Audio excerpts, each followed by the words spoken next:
Welcome to the MNP Limited Studio, where we discuss various topics about debt. Today we're here with Doug Stivey from MNP. Doug Stivey is a licensed trustee in bankruptcy, working with MNP covering the Niagara region. He's been working in the Niagara region for over 20 years, dealing with debt issues. Thank you for taking the time to talk with us today, Doug. Oh, you're welcome. I'm happy to be here. I've put together 4 main concerns that I think consumers would face when looking at the option of bankruptcy. I thought we could go through those concerns and you could answer some questions. Does that sound good? Sounds very good. Okay, question number 1. If I were to file for bankruptcy, would I lose everything? The simple answer is no. Bankruptcy legislation was not intended for people to lose everything. It was intended to give people a fresh start. There are exemptions for your household goods, personal effects, and maybe even your car.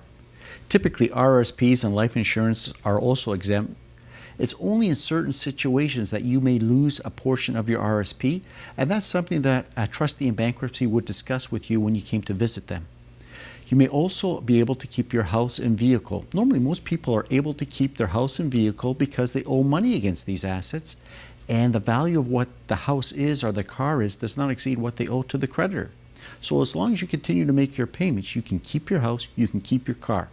In those instances where there may be house equity, the trustee in bankruptcy will allow you to normally repurchase that equity. So you still will be able to keep your house, but just make payments to your trustee for the equity that is in your house. So if there is equity in your home, arrangements can usually be made with the trustee to repurchase that equity interest from the trustee. So you get to keep your home. Wow, I think a lot of people would be surprised by that. Now here's a question I think most people would want to know. What would it cost to file for bankruptcy? Trustees' fees are set by government legislation. The total amount to be paid is really dependent on your situation.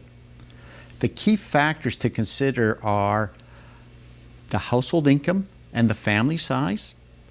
Do you have any assets that may be available to the trustee? Are you a first or second time bankrupt? And these factors altogether will determine how much it may cost you to file for bankruptcy. When you meet with a trustee, he will review your situation and he will be able to explain to you what the actual cost of bankruptcy will be. You should have a clear understanding of the cost before you file for bankruptcy.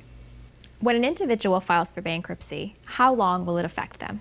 Normally for a first-time bankrupt, it will stay on your credit bureau report for 6 years after the date of your discharge. So depending on how long you are in bankruptcy will affect the overall time period that you remain on the credit bureau report.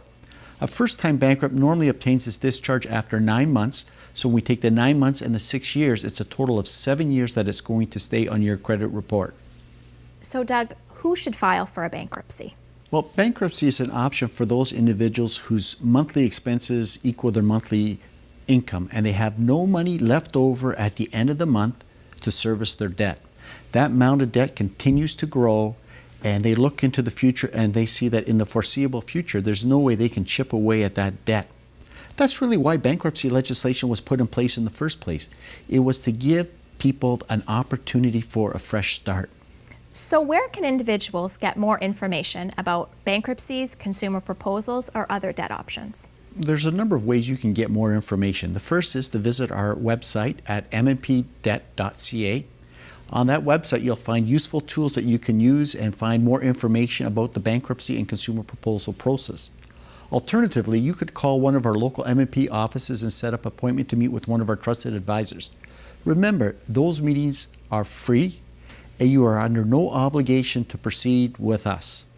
If you are experiencing financial problems or struggling with debt, you owe it to yourself to contact one of our local MNP offices and set up an appointment to meet with one of our local trusted financial advisors. Get professional advice.